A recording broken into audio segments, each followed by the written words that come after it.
Yaki! Uy, wala pa! Ay, wala pa ba? Sorry. One, two, three, 1, 2, 4. Yaki!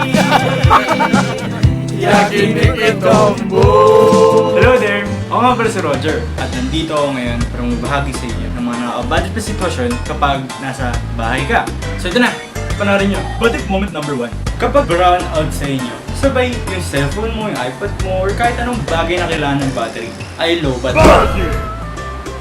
Budget moment number 2. Kapag gumagamit ka ng computer, or nakipag-chat ka, nag-browse ka, or kahit anong ginagawa mo sa computer, sabay may tumitingin sa ginagawa mo. Mas ka nga dito.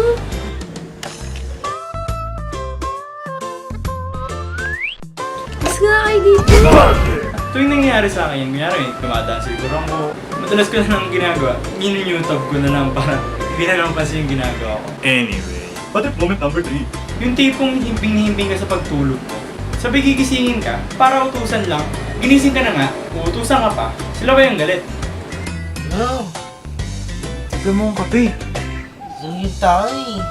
Di pa ng kape. Isa nga na nga ng utusan nila, ayaw pa ako tipra ng kape.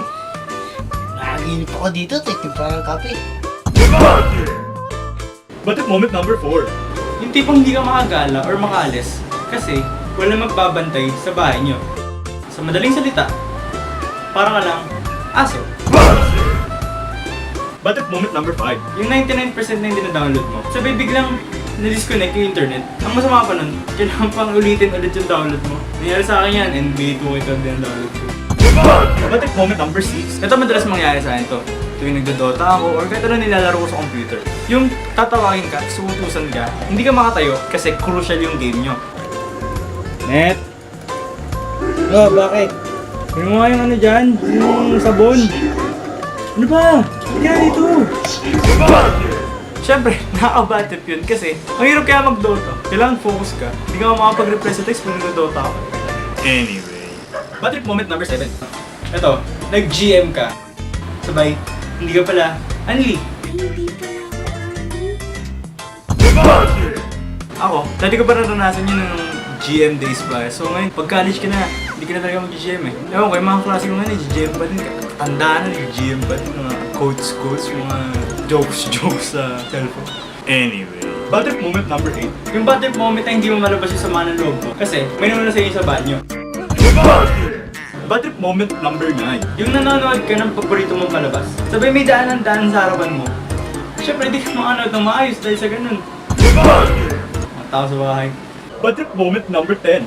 Yung nag-emote ka, sabay, may nang-istorbo sa'yo.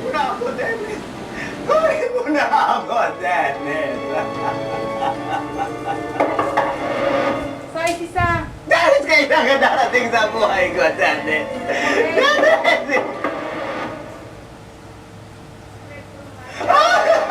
Janet! Janet! Andyan na! Andyan na! Bad trip moment number 11. Yung naglalakad ka, sabay, bigla ka na lang may nasipang matigas na bagay. Yung tipong mapas. Bad trip moment number 12.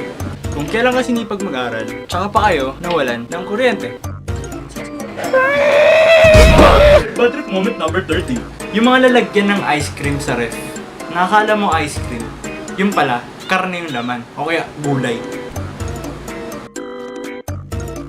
Uy, ice cream!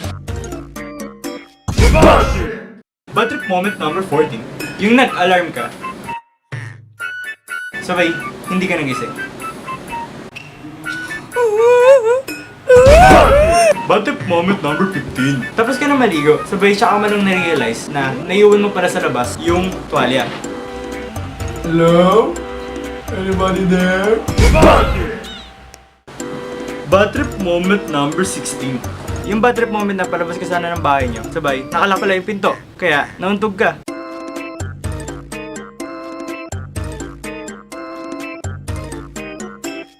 At kung saan parte pa dito sa bahay na nauuntog ka, sa lamesa, sa piano, sa double check ng kama nyo, at kung saan pa. Anyway.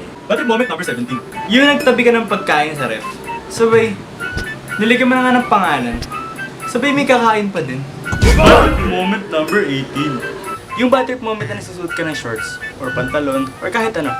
Sabay, na out of balance ka.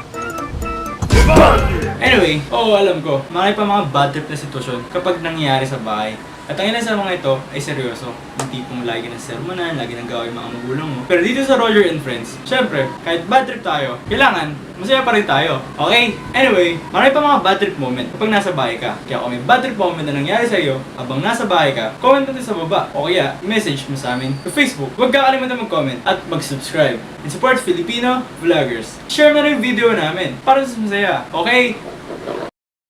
Moment na kasama mo yung kaibigan mong lalaki, sabay nagkadikit. Nandito ako ngayon para magturo sa inyo kung paano nga ba mangligaw. Pero paano nga ba mag-move on? Mahirap ang pag-move on.